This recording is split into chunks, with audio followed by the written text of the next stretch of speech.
তাকে বলা হয় সিঙ্গাপুরের সেরা স্ট্রাইকার। সিঙ্গাপুরের মতো দল খেলেও তার গোল করার রেশিও মুগ্ধ করবে সবাইকে। এশিয়ান এই দেশে জন্ম নিয়েও ইউরোপিয়ান ফুটবল খেলেছেন। এর বাইরে জাতীয় দলের হয়ে বেশ দুর্দান্ত। বাংলাদেশের বিপক্ষে বিপদের কারণ হতে পারেন সিঙ্গাপুরের স্ট্রাইকার ইকশান ফান্দি।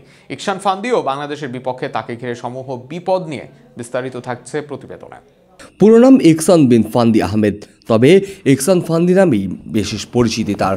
সিঙ্গাপুরের দলে আছেন আরও দুই ভাই, ইরফান ফান্দি ও ইলহান ফান্দি। বাকি দুজনও বেশ দারুণ খেলোয়াড়, তবে এদের ভিড়ে সবচেয়ে বড় নাম হয়ে থাকবেন ইকসান ফান্দি। ফিফা র্যাঙ্কিং 150-এর উপরে থাকা সিঙ্গাপুরের অন্যতম বড় তারকা ইকসান খেলে এসেছেন ইউরোপিয়ান ফুটবল।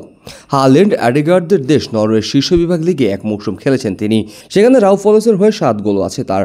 এছাড়াও নরওয়ের দ্বিতীয় বিভাগ লিগে জার্ফের হয়ে খেলেছেন এক মৌসুম। এই মুহূর্তে খেলেন থাইল্যান্ডের অন্যতম সেরা দল বিজি পাথম ইউনাইটেডের হয়ে। সেই দলের হয়ে দুর্দান্ত ফান্দি। 2021 সালে যোগ হওয়ার পর এখন পর্যন্ত এই ক্লাবে আছেন।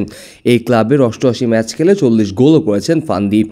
জাতীয় দলের হয়ে দুর্দান্ত পরিসংখ্যান তার। বিশেষ করে ফিফা র্যাঙ্কিংয়ের সিঙ্গাপুরের অবস্থান 161তম।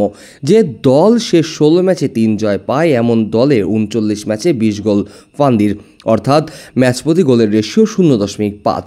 সবশেষ ম্যাচে মালদ্বীপের বিপক্ষে জোড়া গোল আসে ফান্দির। বাংলাদেশের বিপক্ষে মাঠে নামার আগে মালদ্বীপের সাথে প্রস্তুতি ম্যাচ খেলে সিঙ্গাপুর। সেখানে 3-1 গোলে হারায় সিঙ্গাপুর, যেখানে 2 গোলই আসে ফান্দির থেকে।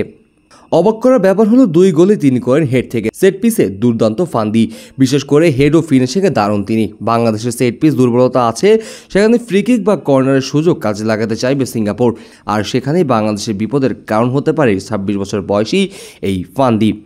সেরাটা দিতে পারলে ঘরের মাঠে সিঙ্গাপুরের বিপক্ষে জয় অসম্ভব না বাংলাদেশ দলের। তবে ভুটান থেকে সিঙ্গাপুরের বিপক্ষে যে বেশি বাধা অতিক্রম করতে হবে লাল সবুজ বাহিনীদের, তা তো নিশ্চিতই রয়েছে।